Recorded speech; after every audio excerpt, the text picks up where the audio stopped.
umunsi mwiza kuri mwe mwese tugenda tubana mu biganiro byacu, uko ibiganiro bigiye bisoza tukaba twatangira ibindi ndetse mukabasha kuba mwakanda subscribe. Ndabashuhuje cyane, nizere ko mwagize umunsi mwiza, mwagize umunsi umeze neza cyane rwose, mwahashye neza, akazi kagenze neza. Kuri uyu munsi tubazaniye amakuru y'abasore babiri cyangwa se abasore batatu b'ikipe y'igihugu Amavubi nyuma yo gutwara igikombe cya UEFA Series.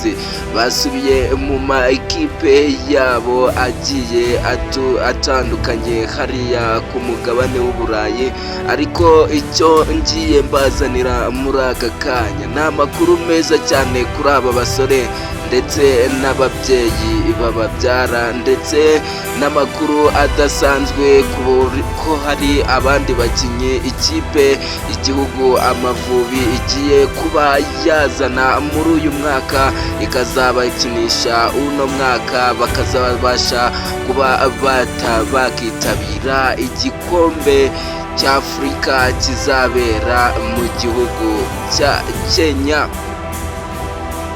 Amakuru atuzanye kuri aba basore babiri, murabizi neza ko aba basore babiri ni impanga bavindimwe uko ari batatu rwose. Bamwita Jean Michel Jalance ndetse na Jean Michel Mikel ndetse n'uwo bita Mikel Jean Lancel. Amakuru tubazaniye kuri aba basore, reka tube twahera ku musore Jean Michel Jalance.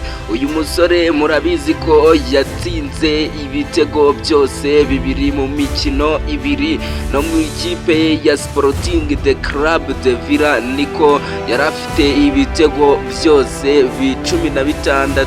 15 mu mikino 14 yonyine, nibyo yari afite uyu musore. Ababyeyi nyakubahwa Perezida Paul Kagame yamaze kuba yabemerera ibihembo byinshi cyane, ibihembo bizatuma n'undi mukinnyi uwo ari we wese hano ku mugabane wa Afurika ndetse n'i Burayi hose yaba ashaka gukinira u Rwanda, ari umunyarwanda yahita ko aza agakinira ikipe y'igihugu y'u Rwanda. Yabemereye imodoka ifite agaciro ka miliyoni zirenga 80 z'amanyarwanda bazagenda bagendamo n'ababyeyi be. Ibihembo rwose birabateganyirijwe, ndetse aba bakinnyi uko ari batatu bamaze kuba barazamuriwe amafaranga bakura mu ikipe y'igihugu,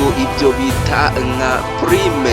Babavanye kuri miliyoni 3 babageza kuri miliyoni 4. Ndagushimiye wowe udahwema kutwumvira ibiganiro, ugire umunsi mwiza cyane.